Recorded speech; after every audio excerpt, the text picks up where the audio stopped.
Friends, എല്ലാവർക്കും നമസ്കാരം. ഇന്ന് ഞാൻ ചെമ്മീൻ കൊണ്ടുള്ള ഒരു നല്ല ഉഗ്രൻ ഒരു റെസിപ്പിയാണ്. ഇത് ഒരിക്കൽ കഴിച്ചാൽ നമുക്ക് എപ്പോഴും നമുക്ക് കഴിക്കാൻ തോന്നും. ഹോട്ടലിലൊക്കെ കിട്ടുന്ന അതേമാതിരിയാണ്, അതിനേക്കാളും ടേസ്റ്റ് ആണ്, പറഞ്ഞറിയിക്കാൻ വയ്യാത്ത. കൊച്ചു കുഞ്ഞുങ്ങൾക്കൊക്കെ ഇത് കൊടുക്കാൻ അവർക്ക് വളരെ ഇഷ്ടപ്പെടും. ഇത് 1/4 കിലോ ചെമ്മീനാണ് എടുത്തിരിക്കുന്നത്. ക്ലീൻ ചെയ്തതിന് ശേഷം 1/4 കിലോ. അപ്പോൾ അതിൽ 3/4 ടീസ്പൂൺ മഞ്ഞൾപ്പൊടി ഇടാം, 3/4 ടീസ്പൂൺ പെപ്പർ പൗഡർ ഇടാം, 1 ടീസ്പൂൺ മുളക് പൊടി, സാധാരണ മുളക് പൊടിയാണ്. ഇനി 3/4 ടീസ്പൂൺ ഉപ്പ് പൊടി ഇടാം. ഇനി വേണ്ടത് കോൺഫ്ലവറാണ്. അത് കോൺഫ്ലവർ കണ്ടോ, കോൺഫ്ലവർ 1 ടേബിൾ സ്പൂൺ എടുത്ത് ഒരു പാത്രത്തിൽ ഇട്ടതിന് ശേഷം കോൺഫ്ലവറിൽ പച്ചവെള്ളം ഒഴിച്ച് നമുക്ക് ഒന്ന് 1 ടേബിൾ സ്പൂൺ ഉണ്ട്, 1 ടേബിൾ സ്പൂൺ ഒഴിച്ച് പോരാ, അത്രയും പോരാ, 1 ടേബിൾ സ്പൂണും കൂടി വേണം. ഇതിലൊഴിച്ച് എന്നിട്ടത് പ്രത്യേകം കലക്കാവുന്നു. തണുത്ത വെള്ളം തന്നെ ഒഴിക്കുക, ചൂടുവെള്ളമൊന്നും ഒഴിച്ച് കളയില്ല, തണുത്ത വെള്ളം തന്നെ ഒഴിക്കുക. ഈ രീതിയിൽ ഇങ്ങനെ എടുക്കാം. ഉണ്ടോ? അത് കഴിഞ്ഞതിന് ശേഷം ഇതിലോട്ട് അങ്ങ് ഒഴിച്ചു കൊടുക്കാം. എന്നിട്ട് നമുക്കിതെല്ലാം കൂടി ഒന്ന് മിക്സ് ചെയ്യുക. നല്ലവണ്ണം ഒന്ന് മിക്സ് ചെയ്ത് വച്ചിട്ടുണ്ട്. ഇനി നമുക്കിതിലേക്ക് റവ കണ്ടോ, വെളുത്ത റവ, ഈ റവ എടുത്ത് നമുക്കിതിലോട്ട് 1 ടേബിൾ സ്പൂണാണ് എടുത്തിരിക്കുന്നത്. 1 ടേബിൾ സ്പൂൺ റവ എടുത്ത് ഇങ്ങനെ ഇട്ട് കൊടുക്കാം. 2 ടേബിൾ സ്പൂൺ റവ വേണം, നല്ല ക്രിസ്പി ആയിട്ടിരിക്കത്തുള്ളൂ. ഇനി വെളുത്തുള്ളി ചതച്ചത് 1/4 ടേബിൾ സ്പൂൺ, ഇഞ്ചി ചതച്ചത് 1/4 ടേബിൾ സ്പൂൺ. ഇനി ഇതെല്ലാം കൂടി ഒന്ന് മിക്സ് ചെയ്യാം. നല്ല മണവും വന്നിട്ടുണ്ട്.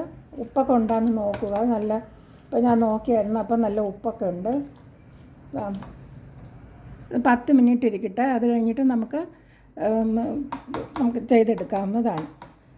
ഇത് നമുക്കൊരു പാത്രം അടുപ്പിൽ വെച്ച് ചൂടായിട്ടുണ്ട്. അപ്പോൾ നമുക്ക് എണ്ണ ഒഴിച്ചു കൊടുക്കാം. ഏത് എണ്ണയാണോ നിങ്ങൾ യൂസ് ചെയ്യുന്നത് അത് ഒഴിക്കാവുന്നതാണ്. വളരെ കുറച്ച് എണ്ണയെ ഒഴിച്ചിട്ടുള്ളൂ, ആവശ്യത്തിന് മാത്രം ഒഴിക്കുക. 10 മിനിറ്റ് ആയിട്ടുണ്ട്. ഇതിൻ്റെ എല്ലാം ഉപ്പും മുളകും എല്ലാം പിടിച്ചിട്ടുണ്ട്. അതാ ചൂടായിട്ടുണ്ട്. അപ്പം നമുക്കിത് ഓരോന്നായിട്ട് ഇതായിട്ട് കൊടുക്കാം. ഇങ്ങനെ എടുത്തിട്ട് കണ്ണാപ്പ ഉണ്ടെങ്കിൽ കണ്ണാപ്പ ഇട്ടെടുക്കുക, അല്ലെങ്കിൽ ഇത് ഇങ്ങനെ ഉണ്ടോ,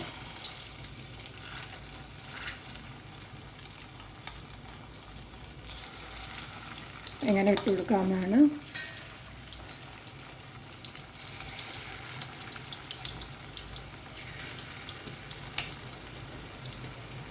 കൈ ഉപയോഗിക്കാമെങ്കിൽ കൈ ഉപയോഗിച്ച് ചെയ്യാവുന്നതാണ്. എണ്ണ ചൂടായി കഴിഞ്ഞാൽ മീഡിയം ഫ്ലെയിമിലോട്ട് വയ്ക്കുക. ഇങ്ങനെ ഇട്ട് കൊടുക്കുക കൈ കൊണ്ട് തന്നെ.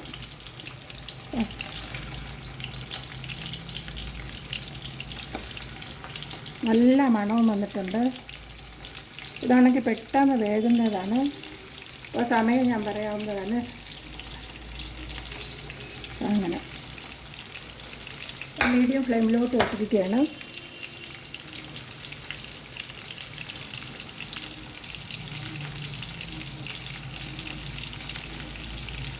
രണ്ട് മിനിറ്റ് ആയിട്ടുണ്ട്. മീഡിയം ഫ്ലെയിമിൽ വയ്ക്കുക. അപ്പോൾ നമുക്കത് ഇങ്ങനെ മറിച്ചിട്ട് കൊടുക്കാം. പെട്ടെന്ന് തന്നെ ഇങ്ങനെ മറിച്ചിട്ട് കൊടുക്കാവുന്നതാണ്. ഉണ്ടോ, കണ്ടോ, ഇങ്ങനെ കോൺഫ്ലവർ ഇട്ടത് ഒട്ടിപ്പിടിക്കാനാണ്. ഈ ഒട്ടിപ്പിടിക്കാൻ റവ ഒട്ടിയിരിക്കാൻ വേണ്ടിയാണ് കോൺഫ്ലവർ ഇട്ടത്. അല്ലെങ്കിൽ മൈദ മാവുണ്ടെങ്കിൽ അത് മതിയാവും. ഇതേ അളവിൽ ഇങ്ങനെ ഇട്ട് കൊടുക്കാവുന്നതാണ്.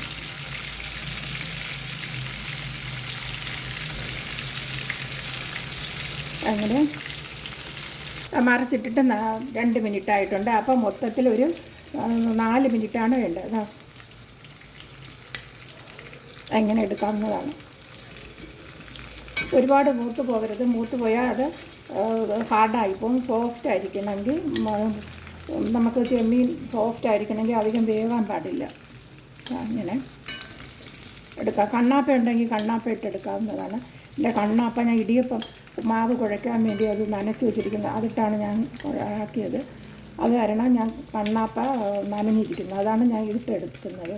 ഇങ്ങനെ ഓരോന്നായിട്ട് ഇങ്ങനെ എടുക്കാവുന്നതാണ്. അടുത്തതും ഇതുപോലെ എണ്ണയിൽ ഇങ്ങനെ ഇട്ടിട്ടുണ്ട്. ഇത്ര എണ്ണയുടെ ആവശ്യമേ ഉള്ളൂ നമുക്ക്.